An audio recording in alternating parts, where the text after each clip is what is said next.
जय श्री राम भक्तगणों। आज आपको शास्त्रों से कुछ विशेष संस्मरण घटनाएं, छोटी छोटी कथाएं सुनाती हूँ।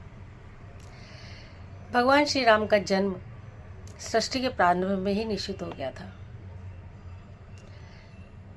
सृष्टि के प्रारंभ में महाराज मनु इस संपूर्ण धरती के राजा थे, महाराजा थे, महाराज मनु कहलाते थे। उनकी पत्नी थी शत्रुपा। इनको 5 संतानें हुई। सबसे बड़ा पुत्र था इनका प्रियव्रत, छोटा था उत्तानपाद। 3 पुत्रियां थी, आकुति, देवहूति और प्रसूति। अपने संतानों के दायित्व से निवृत्त होकर के और महाराज मनु और उनकी पत्नी शत्रुपा एकांत में जाकर के भगवान नारायण की तपस्या करने लगे। एक पांव पे खड़े होकर के द्वादशाक्षर मंत्र का जाप करने लगे। द्वादशाक्षर मंत्र है ओम नमो भगवते वासुदेवाय।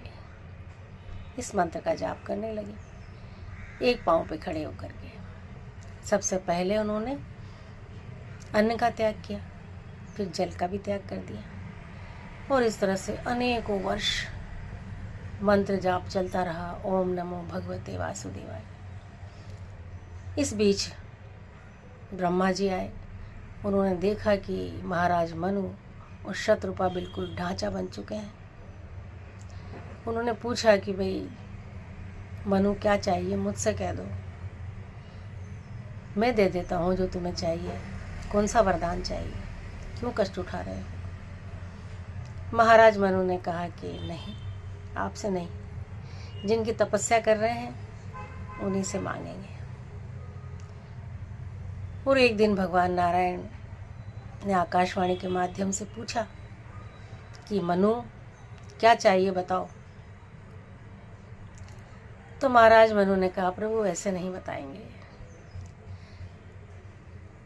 जिस स्वरूप का ध्यान महादेव करते हैं, श्रुतियाँ जिस सौंदर्य, जिस माधुर्य का वर्णन करते नहीं थकती, वो स्वरूप, वो सौंदर्य देखने की इच्छा है प्रभु। हमारे चर्म चक्षु आपके दर्शन करना चाहते हैं, कृपा करके प्रकट होइए। भगवान प्रकट हो जाते हैं। प्रकट होते ही पूछते हैं मनु बताओ भाई क्या चाहिए, क्यों इतना कष्ट उठा रहे हो? महाराज मनु ने जो ही देखा भगवान को सामने, अद्भुत सौंदर्य, अप्रतिम स्वरूप,